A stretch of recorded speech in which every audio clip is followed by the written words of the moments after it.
Hi students, ఈ video పర్టికులర్గా time తక్కువ ఉన్న వాళ్ళకంటే హౌస్ వైఫ్స్కి కావచ్చు, వర్కింగ్ ఎంప్లాయీస్ కావచ్చు, ఈవెన్ ఏపీపీఎస్సీ రీసెంట్గా జాబ్ వచ్చిన వాళ్ళల్లో మెజారిటీ వాళ్ళు వర్కింగ్ ఎంప్లాయీస్. వాళ్ళకేం వర్క్ తక్కువ ఏం లేదు, బట్ స్టిల్ చాలామంది జాబ్ మానేసి చదవాల్సినంత అవసరం అయితే లేదు. వాళ్ళకున్న పోస్టులు 190, మీకున్న ఏడబ్ల్యూలన్నీ కలిపితే దానికి 10 రెట్లు పోస్టులు ఉన్నాయి మీకు, అంతే కదా, ఇంటూ 10 టైమ్స్ 190 పోస్టులు ఉన్నప్పుడే ఓన్లీ ఎస్ఎంఎఫ్ఎం సిలబస్ పెట్టినప్పుడే ఒకసారి నేను what lesson we learn from ABPSC అని పెట్టాను. ఒకసారి మార్కులు ఎంత వచ్చాయో చూడండి స్టూడెంట్స్కి. పేపర్ కూడా చూడండి, టెక్నికల్ మార్క్సే చూడండి, జనరల్ స్టడీస్ పక్కకు పెట్టేసేయండి. జనరల్ స్టడీస్ పేపర్ అనేది అన్ప్రిడిక్టబుల్ పేపర్ కాబట్టి ఓన్లీ టెక్నికలే చూడండి. సో జస్ట్ స్క్రోల్ చేసి 1000th ర్యాంక్లో చూసినా కూడా అతను టెక్నికల్ మార్క్స్ ఎన్ని ఉన్నాయనేది, లేదా టెక్నికల్లే డిసెండింగ్ ఆర్డర్స్లో పెట్టుకుని చూడండి 1000 వరకు ఎంత ఉంది, 2000 వరకు ఎంత ఉంది, 3000 వరకు ఎంత ఉంది అనేది ఒకసారి చూడండి. అందులో చాలామంది అంటే ఏపీలో తెలంగాణ వాళ్ళకి రిజర్వేషన్ చాలా ఎక్కువ ఉంది, తెలంగాణలో ఏపీ వాళ్ళకి రిజర్వేషన్ చాలా తక్కువ ఉంది. అందుకని ఏపీ వాళ్ళు ఎలా ప్రిపేర్ అవ్వాలి, మంచి డిపార్ట్మెంటే కావాలనుకున్న వాళ్ళు ఎలా ప్రిపేర్ అవ్వాలనేది సపరేట్గా చెప్తాను. ఈ వీడియో పర్టికులర్గా వర్కింగ్ ఉమెన్ కావచ్చు, తక్కువ టైం ఉంది అన్న వాళ్ళకు, మాకు ఏదో ఒక గవర్నమెంట్ జాబ్ వస్తే చాలు, మంచి డిపార్ట్మెంటే కావాలి అనేది ఏమీ లేదు అని ప్రిపేర్ అయ్యే వాళ్ళకు, మనం ఏదో కోల్పోతున్నాము, ఆపర్చునిటీ మిస్ అవుతున్నాం జాబ్ ఉండడం వల్ల అని బాధపడాల్సిన అవసరం లేదు. Definitely it is possible. ఇప్పుడు ఏపీపీఎస్సీ ఏఈలో చాలామంది తెలంగాణ విద్యార్థులు రాసినప్పటికీ ఏపీలో నేను కొన్ని స్క్రీన్ షాట్స్ కూడా పెట్టాను మీకు.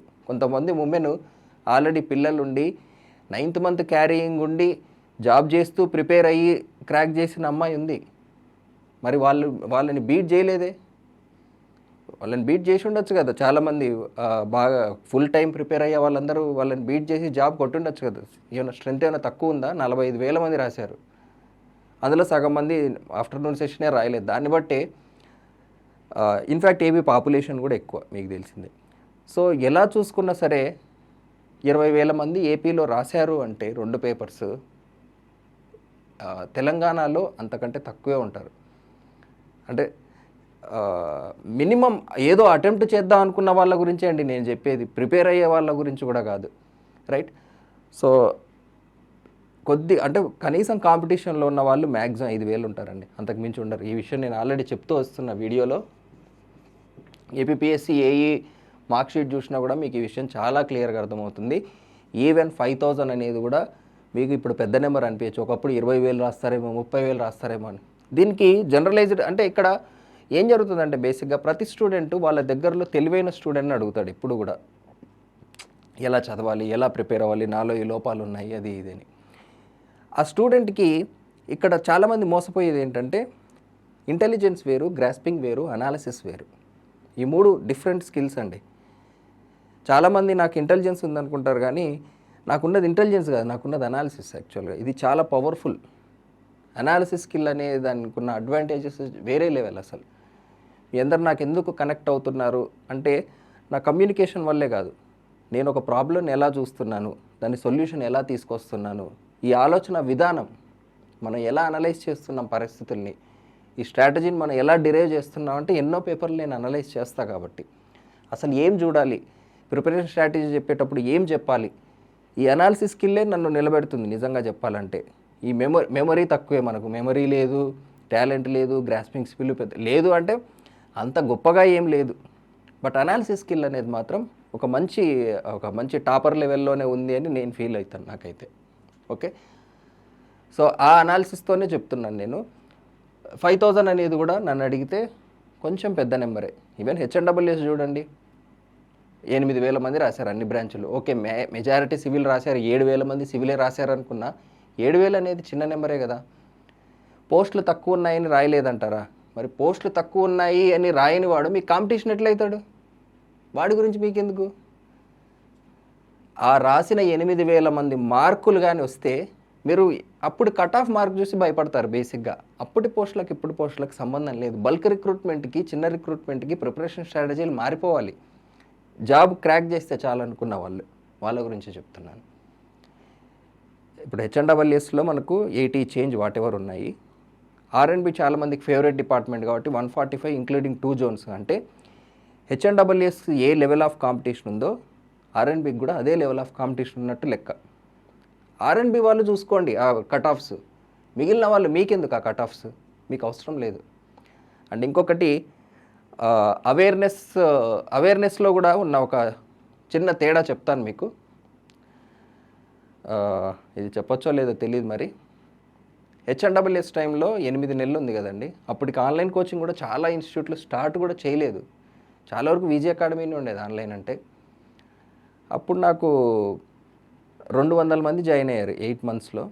నాకు అప్పుడు అరే 200 మంది బాగానే జాయిన్ అయ్యారు, ఎక్కువే జాయిన్ అయ్యారు అనుకున్నా నేనైతే నిజంగా. అంటే I'm very well satisfied. 200 members join అయ్యారు.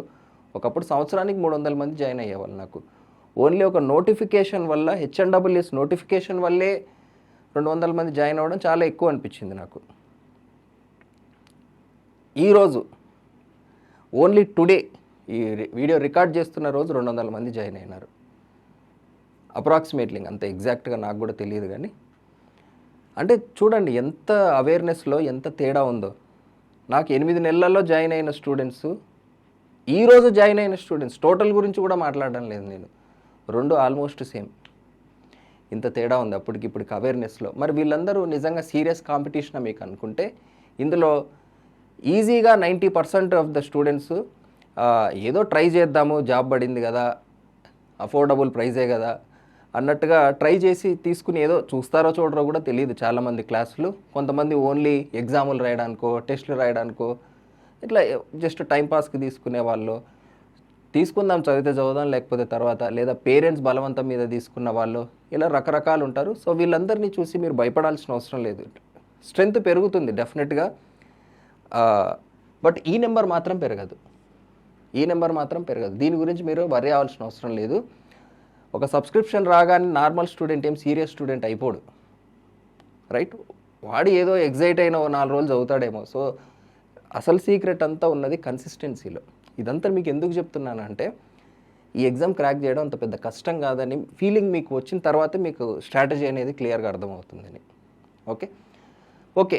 సో మనకు ఏడబ్ల్యూనే 1140 సివిల్ పోస్టులు ఉన్నాయి. ఇది కాకుండా ఏఈ కానీ, టౌన్ ప్లానింగ్ కానీ, డిప్యూటీ సర్వేయర్ కానీ, ఇలా రకరకాల పోస్టులన్నీ మనం యాడ్ చేసుకుంటే దగ్గర ఎంత 1700-1800 పోస్టులు అయితే ఉన్నట్టున్నాయి ఈజీగా.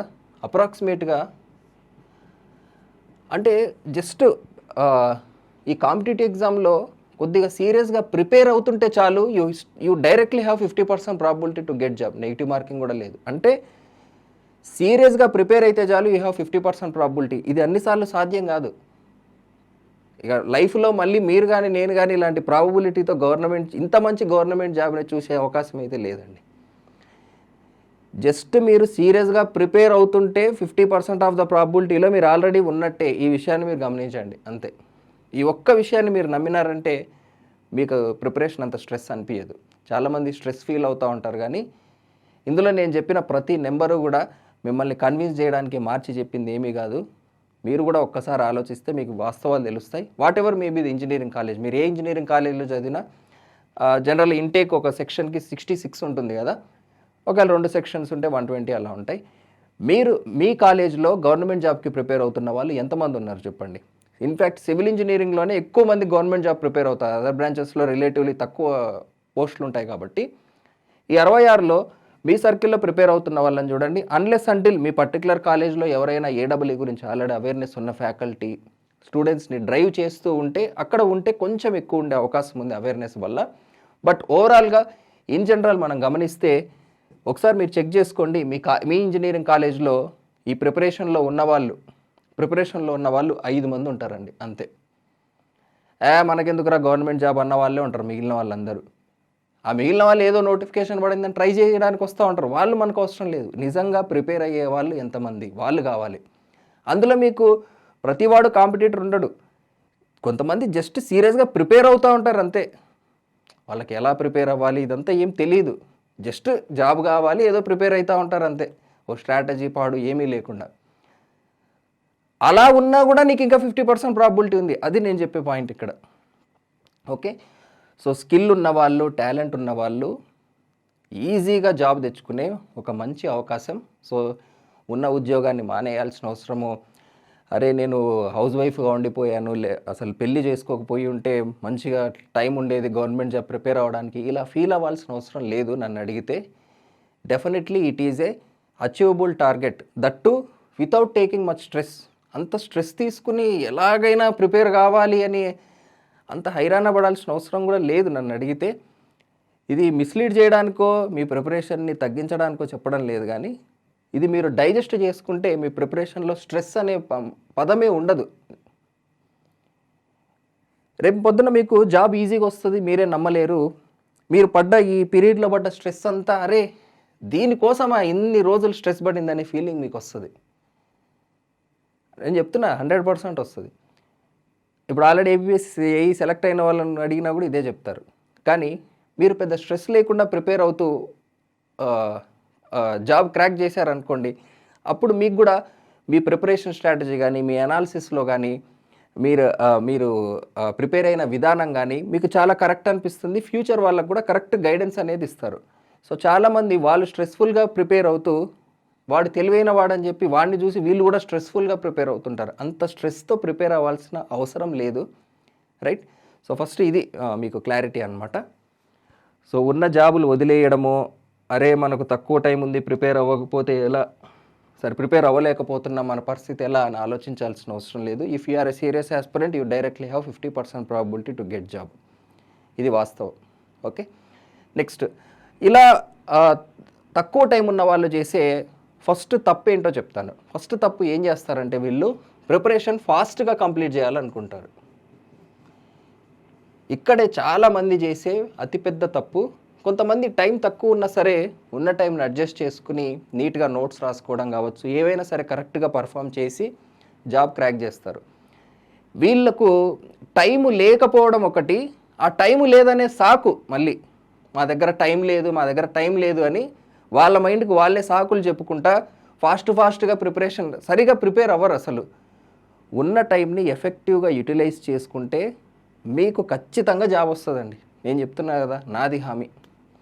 ఉన్న టైంని కరెక్ట్గా స్ట్రాటజీ ప్రకారం ప్రిపేర్ అవుతే మీకు ఖచ్చితంగా జాబ్ వస్తుంది. వాట్ ఎవర్ మీరు ఓసీ కేటగిరీనా బీసీ కేటగిరీ అయినా అవసరమే లేదు, ఇదంతా ఖచ్చితంగా జాబ్ వస్తుంది. ఈ సంఖ్య ఎంత పెద్దది అనేది మీకు తెలియదు చాలామందికి. చాలా మంచి వేకెన్సీస్ నిజంగా. హెచ్ఎండ్డబ్ల్యూఎస్ టైంలో చెప్పాను కదా, 1 month బిఫోర్ ఒక అమ్మాయి ప్రిపేర్ అయ్యి ఇంటర్వ్యూకి వచ్చిందని. అంత తక్కువ వేకెన్సీలు ఉన్నప్పుడు మళ్ళీ సో ఇంత ఎక్కువ వేకెన్సీలు ఉన్నాయి, కాంపిటీషన్ పెరిగింది అనేది మీరు పెద్ద కౌంట్ చేయాల్సిన ఫ్యాక్టర్ కాదు. World always works on probability. ఆ ప్రాబబిలిటీ అనేది ఎప్పుడూ దాని పని అది చేసుకుంటూ పోతూ ఉంటుంది. సో అంత సీరియస్ ఆస్పిరెంట్లు అంత సడన్గా అంతమంది పెరగరు. మోటివేట్ అయ్యి ఒక వారం రోజులు పెరుగుతారు, మళ్ళీ తగ్గిపోతారు. సో కన్సిస్టెంట్గా ప్రిపేర్ అయ్యే వాళ్ళ సంఖ్య అంత పెరగదు. కంగారు పడాల్సిన అవసరం ఏం లేదు మీరు. ఓకే. సో ఫాస్ట్ కంప్లీషన్కి మాత్రం ట్రై చేయొద్దు. మీరు ఏదైతే ప్రిపేర్ అవుతున్నారో పక్క వాళ్ళతో పని లేకుండా, రైట్? సో మెయిన్ ప్రాబ్లం ఈ తెలివైన స్టూడెంట్స్తోనే అసలు ప్రాబ్లం. వాడు చేసేది పక్కనోడు చేయాలంటాడు. ఎవరి ప్రిపరేషన్ వాళ్ళది, ఎవరి టార్గెట్లు వాళ్ళవి. రేపు ఎగ్జామ్లో నీ ఎగ్జామ్ వాడు రాయడు, వాడి ఎగ్జామ్ నువ్వు రాయవు, రైట్? సో ఫస్ట్ ఏం జరుగుతుంది అనేది క్లియర్గా తెలుసుకోండి. ఓకే, సో ఫాస్ట్ కంప్లీషన్కి ఎట్టి పరిస్థితుల్లోనూ ట్రై చేయొద్దు. అట్ ది సేమ్ టైం ప్రతిదీ అర్థం చేసుకోవడానికి కూడా ట్రై చేయొద్దండి.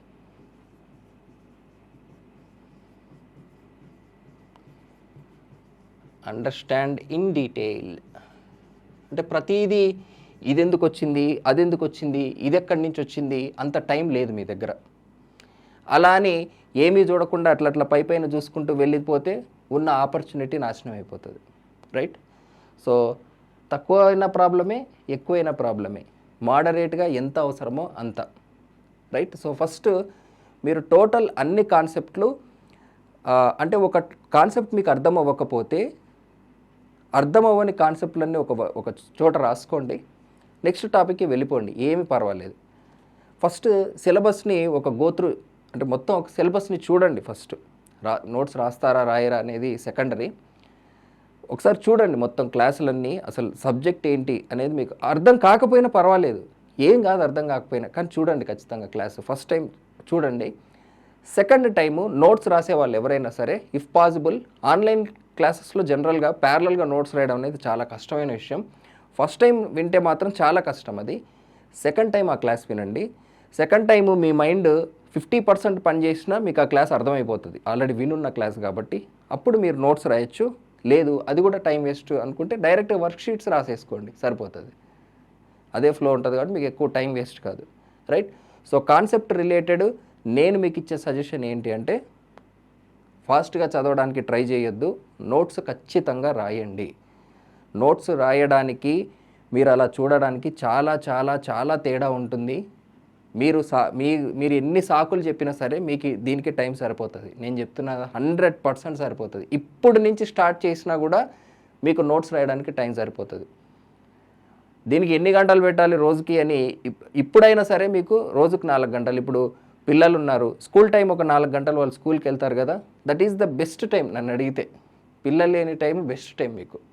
పిల్లలు పడుకునే టైము ఒక ఫిక్స్డ్ టైం ఏదైతే ఒక 4 అవర్స్ ఉంటుందో హౌస్ వైఫ్స్కి, ఆ 4 అవర్స్లో జస్ట్ క్లాసులు విని మీకు ఇనీషియల్గా ఏం జరుగుతుందంటే ఈ ప్రాసెస్కి చాలా డిలే అవుతున్నట్టు అనిపిస్తుంది.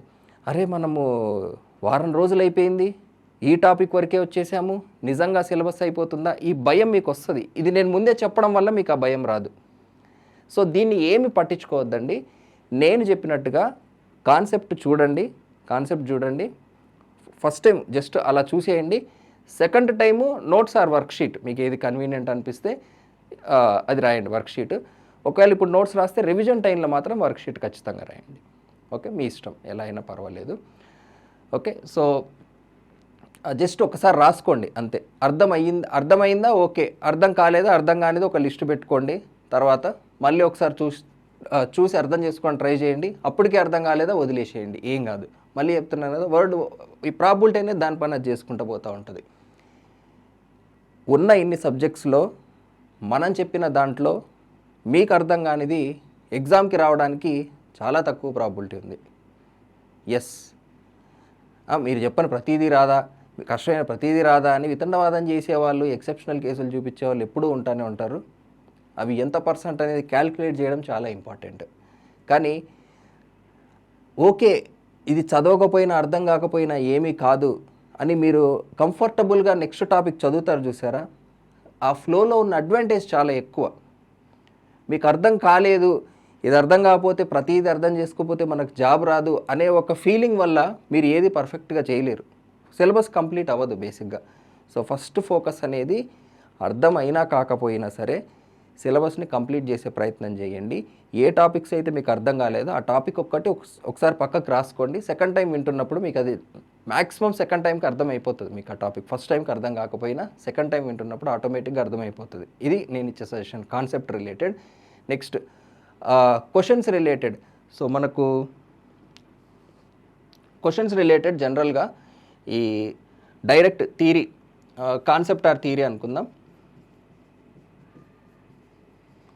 రెండోది న్యూమెరికల్స్. ఇందులో ఈజీ, మీడియం, ఒక టఫ్, మూడు లేయర్స్ వేసుకుందాం, రైట్? ఈ 3 లేయర్స్లో మెజారిటీ క్వశ్చన్స్ మనకు ఈజీ, మీడియం, ఇక్కడ చాలా క్వశ్చన్స్ వస్తాయి. మెజారిటీ ఆఫ్ ది క్వశ్చన్స్ ఎక్కడ పడతాయి అంటే, నేను చెప్పింది ఏం కాదండి, మీరు ఏదైనా చూడండి, any year of the paper చూస్తే మీకు మెజారిటీ ఆఫ్ ది క్వశ్చన్స్ అనేవి concept or theory based, easy and medium లెవెల్లో ఉంటాయి. న్యూమెరికల్స్లో ఆర్ డైరెక్ట్ న్యూమెరికల్స్ అంటే జస్ట్ ఫార్ములా ఏదో అప్లై చేసేసి వాల్యూ సబ్స్టిట్యూట్ చేస్తే ఆన్సర్ వస్తుంది. దానికి ఏదో క్వశ్చన్ అర్థం చేసుకుని సాల్వ్ చేయాల్సినంత పని ఏమి ఉండదు దానికి. అలాంటి క్వశ్చన్స్ ఇంతే. వీటి పర్సంటేజే మీకు మినిమం 70% అండి. మినిమం ఇది 70% ఆఫ్ ద పేపర్ ఉన్నది ఇదే. 50% of the 50% of the type of remaining question అంటే మనం టోటల్ ఈ 6 కేటగిరీస్లో మనం క్వశ్చన్ని డివైడ్ చేసుకుంటే 70% ఆఫ్ ది క్వశ్చన్ ఇక్కడే ఉన్నాయి. 70% మీకు నెగిటివ్ లేదు ఇంకా. సో ఇందులో కూడా మీకు ఎన్నో కొన్ని తగలచ్చు ఏం తెలియకపోయినా. మరి ఇది కూడా చదవరా పూర్తిగా అంటే చదువుతారు, అది కూడా మాట్లాడదాం. సో 70% ఇంటూ 300, 210 మార్కులు. 2015లో అశ్వినికి ఓసీ ఉమెన్గా 225 మార్కులకి జాబ్ వచ్చేసింది. హెచ్ఎండబ్ల్యూ, తనకి హెచ్ఎండబ్ల్యూఎస్ వచ్చింది, ఏడబ్ల్యూ వచ్చింది, ఏఈ కూడా వచ్చింది. ఇప్పుడు కాంపిటీషన్ పెరిగింది కాబట్టి 260 నుంచి 270కి అనుకుందాం ఓసీ ఉమెన్.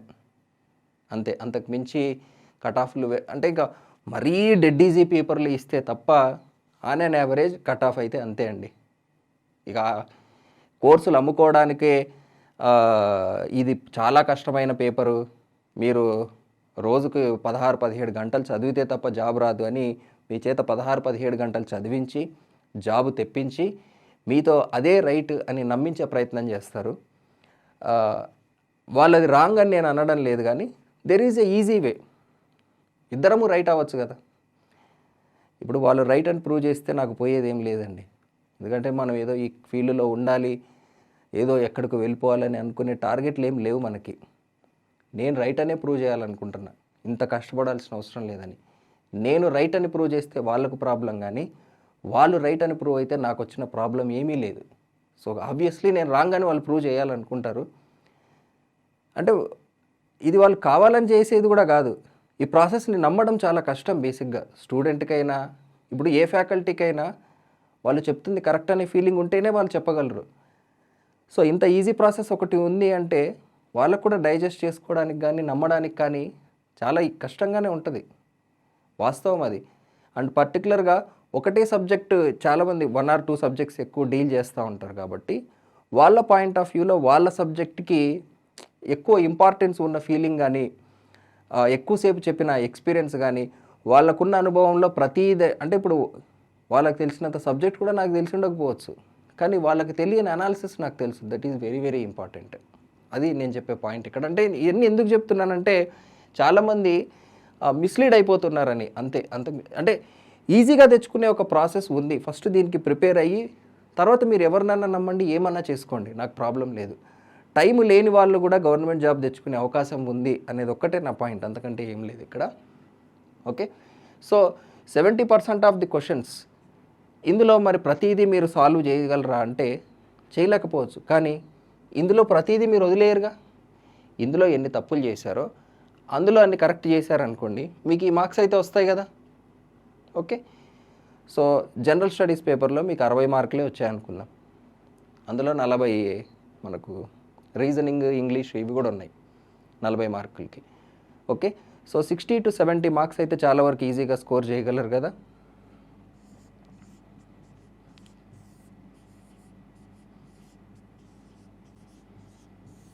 ఇంతే, సింపుల్. ఇంత సింపులా అని మీకు అనిపించచ్చు, కానీ సింపులే, నిజంగా సింపులే. ఎప్పుడు మీరు ఈ 70% మీద 90% ఎఫిషియన్సీ సాధించినప్పుడు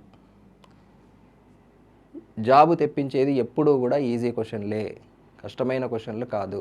సో మీరు క్వశ్చన్స్ ప్రిపేర్ అయ్యేటప్పుడు మీకు అర్థం కాకపోతే if that is within this,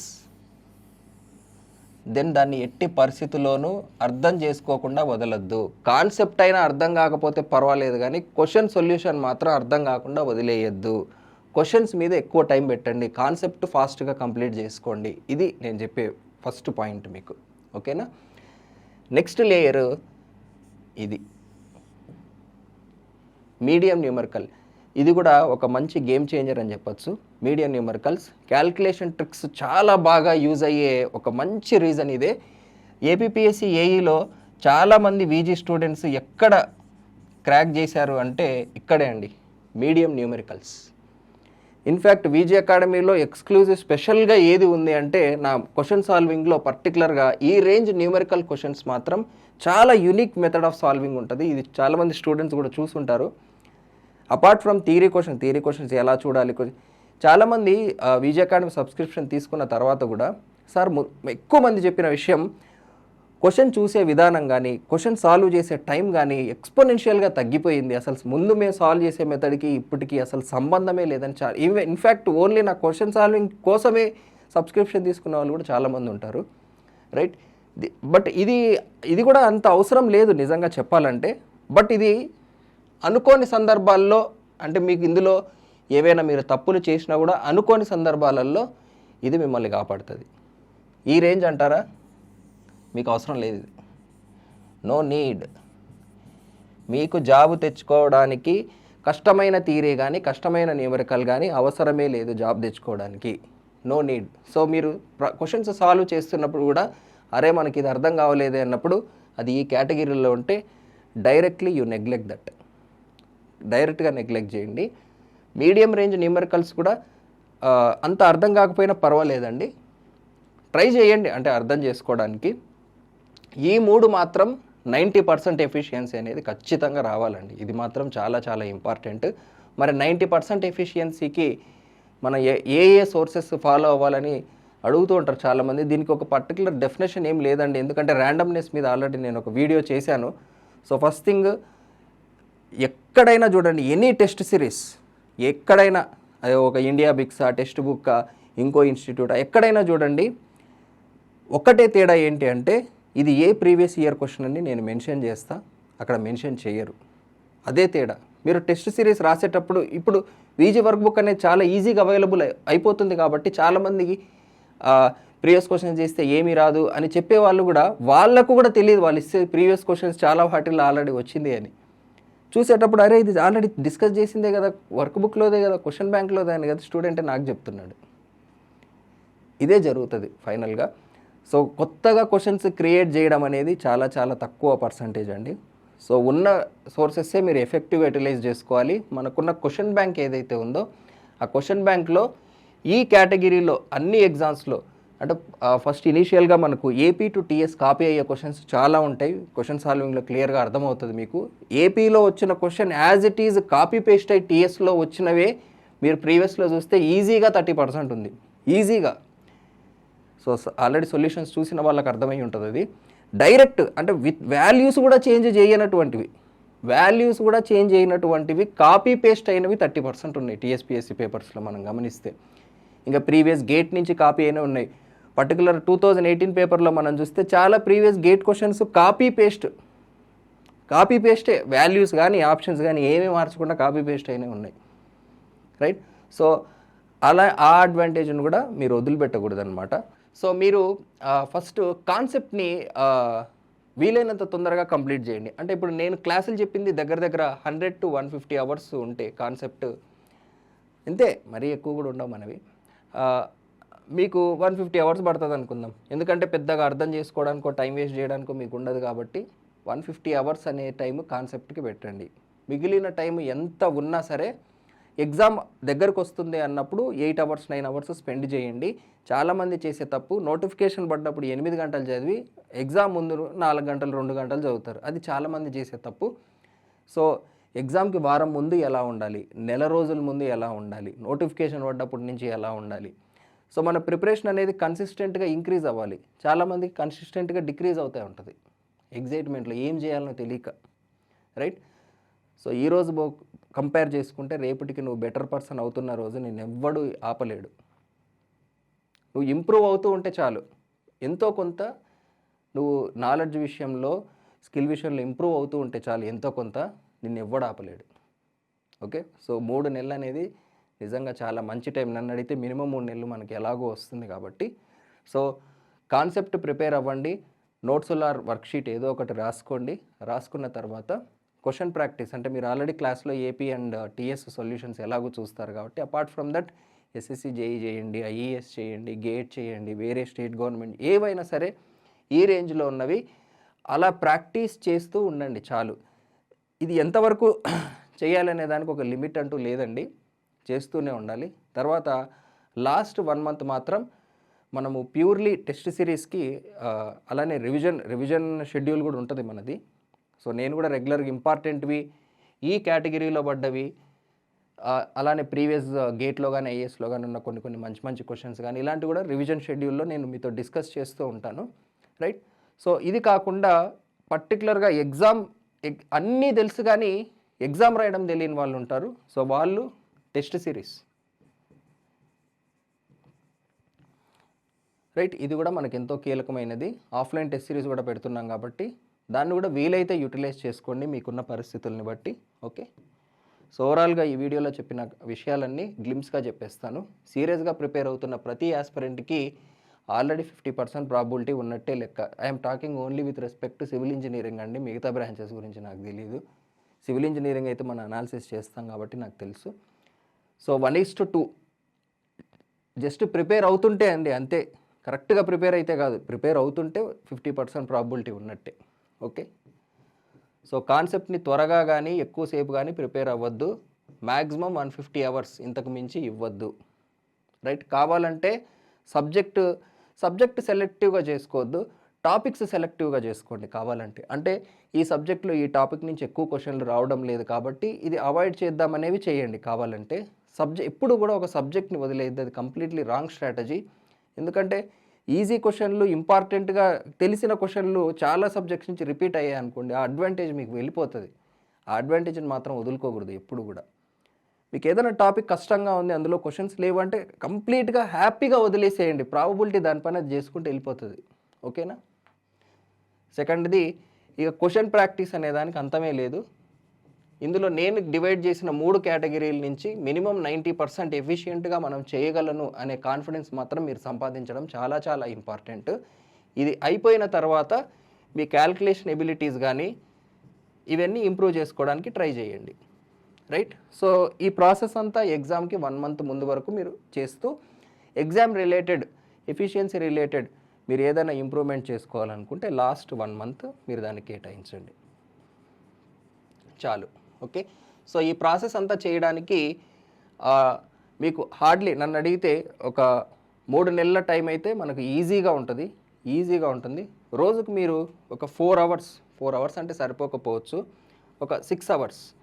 so 6 hours into ఒక జనవరిలో మనం ఎగ్జామ్ ఉంటుంది అనుకున్నా కూడా ఒక 100 డేస్ వేసుకుందామా, 600 అవర్స్ ఉన్నాయి మన దగ్గర. ఓకే. సో ఒక 600 అవర్స్ ఆఫ్ ప్రిపరేషన్ టెక్నికల్కి మీరు ఖచ్చితంగా ఇచ్చి తీరాలి.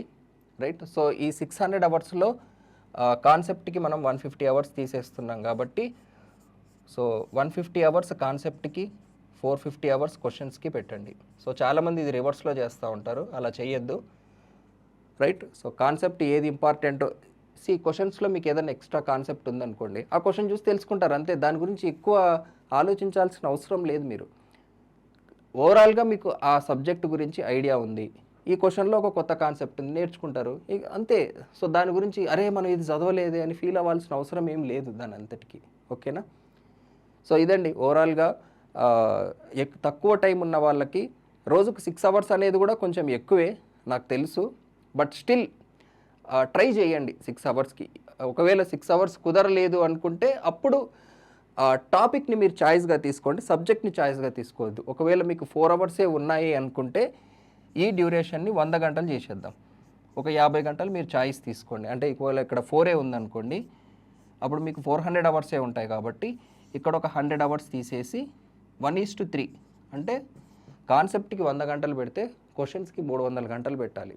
ఏడబ్ల్యూలో క్వశ్చన్ సాల్వింగ్ ఆల్రెడీ చూసిన క్వశ్చన్లు వీటి వల్ల వచ్చే అడ్వాంటేజే ఎక్కువ. కాన్సెప్చువల్ అండర్స్టాండింగ్ కంటే కూడా క్వశ్చన్ సాల్వింగ్ ఎక్కువ చేసిన వాళ్ళకే ఎక్కువ అడ్వాంటేజ్ ఉంటుంది.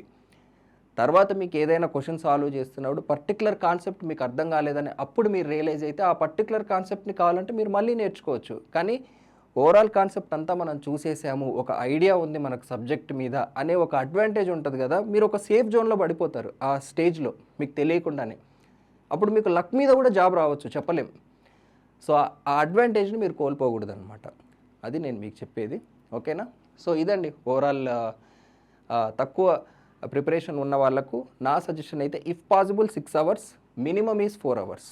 ఇంత మరీ 4 అవర్స్ కూడా పెట్టకుండా ఇంత తక్కువ టైంలో జాబ్ రావాలంటే కుదరదండి. రైట్. సో ఇంకా ఎక్కువ టైం మీరు కేటాయించగలిగితే హ్యాపీ.